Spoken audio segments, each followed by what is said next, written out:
All right, in this video, I'm going to show you how to create your Google Jamboard, and then I'm going to teach you how to use the tools and then maybe show you some examples and ideas to get you started. So what I always say is go to the folder, go to your Google Jamboard folder, right-click, go down to More, and scroll until you find Google Jamboard. Create and share. All right, and here's your Jamboard. So this one it's fun. Like there are things that you can do, but it also has its limitations. So just like with the other Google products, you'll figure out which ones that you really enjoy, and you'll lean towards using those. I use this one a lot with my students when I'm doing something that I want to write or have my students write, because I will share this with myself, and then I use my iPad to actually draw, and I'll show you how to do that. So up here, you just click on it and give it a name, and I'll call this one Practice Jamboard. All right, and so you've got this whiteboard here that you can use. So if you click on the pen, you have to click 2 times for it to show up. You've got the pen, you've got the marker, the highlighter, and the paintbrush. And I typically go with the marker, and then I choose a different color. And you can see I've got where I can draw, I can write, right? I'm doing this with my mouse, so you can tell it's not as easy, right? But it is a whiteboard, which is really cool. So if you're using it for math facts, that makes it much easier for students to write in their numbers and their equations, whatever it may be. This is your eraser. Doesn't change size or anything. Like sometimes you'll have products where the eraser can get bigger. This one's not. It's just a simple, small little circle that allows you to erase. All right, so just like that. This is your cursor, so you can't forget, like if you have something on the screen that you want to move, you would use your cursor.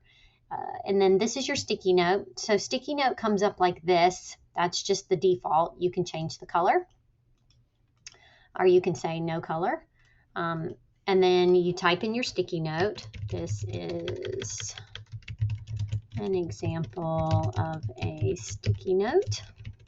Okay, and then you say save, and notice the sticky note is still here. In case you want to do another one, you can just say cancel, and that will go away. And now you can put your sticky note wherever you want. You can make it bigger, you can make it smaller. 3 dots always means you have another menu, so you can edit it. So if you wanted to make a change or duplicate it or delete it, right? Order would be if I had something else on the screen. Let's do this. We'll duplicate it. And then order means I can send it to the back, or I can bring it to the front because I want something behind it or in front of it. So that's what order is. And that's this one, sticky note. You can also insert images. So you can add an image just like you do in others. You can browse and find something. You can do it by URL, take a picture, a Google image search. So we could come in here and say, I always like to do basketball because it's easy. Grab a basketball, say insert, and there's my basketball. Again, just like Google Slides, you can resize it. Same menu here. So if I wanted to change the order, bring it to the front or send it to the back, I can do that. And the thing I love is just like Google Slides, you can just click and put it wherever you want it, right? Which is really nice because in Google Docs, which is the one that's more like Word, you can't move it around as easy. So this is one of the limitations. You don't have a lot of shapes. You just have a circle. So if you click on it, you drag it. You can change the color and you can fill it in if you want to. But you don't have options for other shapes. So that's one of the limitations. You also have a text box. So there's your text box. And again, you're very limited on your text box as well. You can just do sizes here. You can do the color of your words, and then you can justify it, right? And so you can do whatever you want. This, I keep doing that, is a text box, okay? And so just like, other products where if you double click in there, you can change the color, right? Okay. This one is interesting. It's called the laser. And so it's only temporary. So it's like a laser. If I click on this, I can kind of like, if I'm teaching, I could go see this right here, and it circles it, but it goes away. And so that one is more for like when you're presenting something to students and you just want to circle or highlight, like here it is right here, but it goes away. So that one is, it's interesting for teaching, but it doesn't really have any other use other than that. And so it's a click on and a click off, right? So we click on, I didn't mean to click on that one again, and a click off, right? Your sticky notes, cancel that. That one's your cursor again, your eraser, and your pen. And remember, I said you have to click the pen twice to get all the options for the pen. All right, so pretty easy, right? Lots of different options there for the tools. Again, it's limited, but yet this one's really fun because I can do lots of things with my students specifically. One more thing, so you can clear the frame, takes everything off. You can set a background, right? And so you've got some options here like some grid paper, some lines like notebook paper, a little bit larger grid, grayed out grid, and then just simple colors, right? But you can also do an image. So this is what I like to do. Let me put it back to a clear. I'm going to show you one of the things that I really enjoy doing with my students. So let me go back here. I put an example here of a Google slide that I actually most recently did with my students because we're studying for a test. And so you can see I was using the Pear Deck. Well, I'm going to get rid of that, and I'm going to take a screenshot of this, and then I am going to set it as my background. So I'm going to drag it in there. And if I set it as my background, guess what? Now no one can change it, which is a really nice feature because you don't have to worry about your students coming in and moving things around or changing what you've got on the screen. It is now the background. So that's really awesome. And then, like I told you, I use my iPad. So what I do is I say share. I come in here and I share it with my personal email. I make sure that I'm an editor, and then I send that. And it's going to say, hey, you're outside of your organization. Do you still want to share it? I say share anyway. Then I go to my iPad and I go get that share out of my email. And I go into my Jamboard, and you'll see my little person pop up in just a second as soon as it loads. And there I am. So you can see that I've joined. And so on my iPad now, I can go in and change the colors that I use, and I can underline something if I want to for my students, right? I can circle answers. So this is really handy for when I'm going over something like this or I'm doing math with my students. So let me show you another one. Oh, this is a good one. So I'm going to get rid of my Pear Deck. And let me take a screenshot of this one.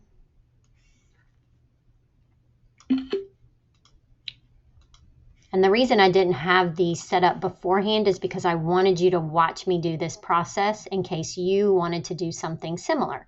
So now that I'm already in my Jamboard, I don't have to share it again. I just go to the next slide. So this one is really great for the Jamboard because I can draw here. So I can ask them, all right, so look, here's where the pencil ends, right? And it's at 6. And here's where this pencil ends at 10.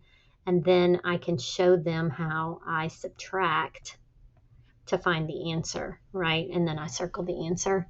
So that's why I really love Jamboard, because using it with my iPad and my Apple Pencil makes it so nice. I can draw with my finger. So this is my finger. But man, having the Apple Pencil makes it so much easier and neater because it's just like writing on paper. So that's just another idea that you can do. Like I said, I do this where I make my daily math a screenshot and make it the background, and then that way I can draw all over it. I also do it for daily language, like I talked about. Math especially is when I use it the most, but like handwriting or drawing shapes, if I do something with shapes, it comes in handy. So I want you to think about some ideas in your area where you think it would be helpful for your students. So either teaching them a concept like this would be teaching a concept where I'm showing them, I'm demonstrating how to find the difference between these two pencils. So I'm demonstrating it. So this is a good example of a teaching slide.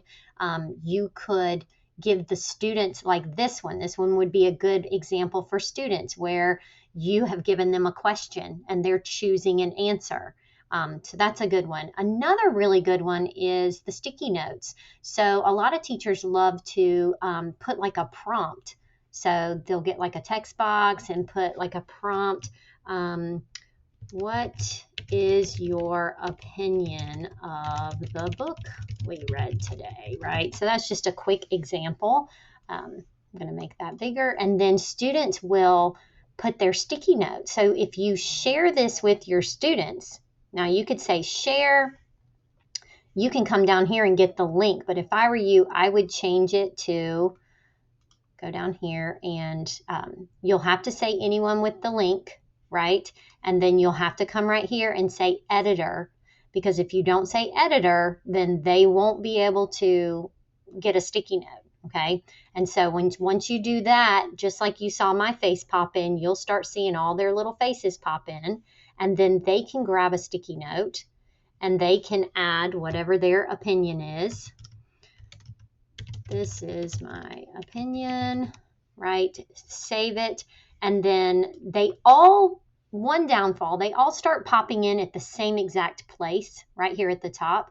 So you might have to help them move their sticky notes around so that the sticky notes are all over the page. But this is really a great way to see what your students are thinking, and they're all in there together. So it's a great collaborative tool.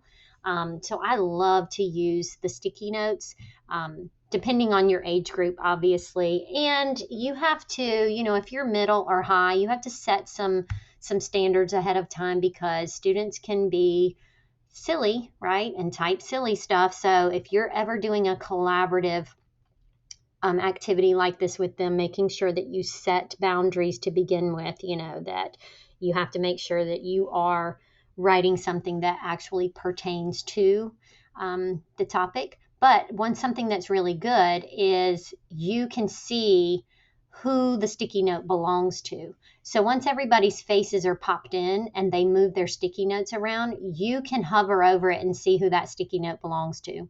So that's a nice feature too, because if you are sharing it with students and someone does type something inappropriate, you know who it is. So these are some fun things that you can do with Jamboard, and I love this one. It can be really handy. So what I want you to think about when I'm telling you to choose an indicator, think about how this would be helpful for you in your content area. Either teach something and use some tools. You have to use a minimum of 3 of the tools. So teach something and use some tools. Pose a question to students where maybe they have to answer and make it a background so that students can't move it around. You can, all kinds of things. I mean, basically, it's up to you, this activity. I'm leaving this one up to you, whatever you want to make it, but it does have to align with your content area. So again, like always, if you have any questions or need any help, let me know. I'll be glad to help you.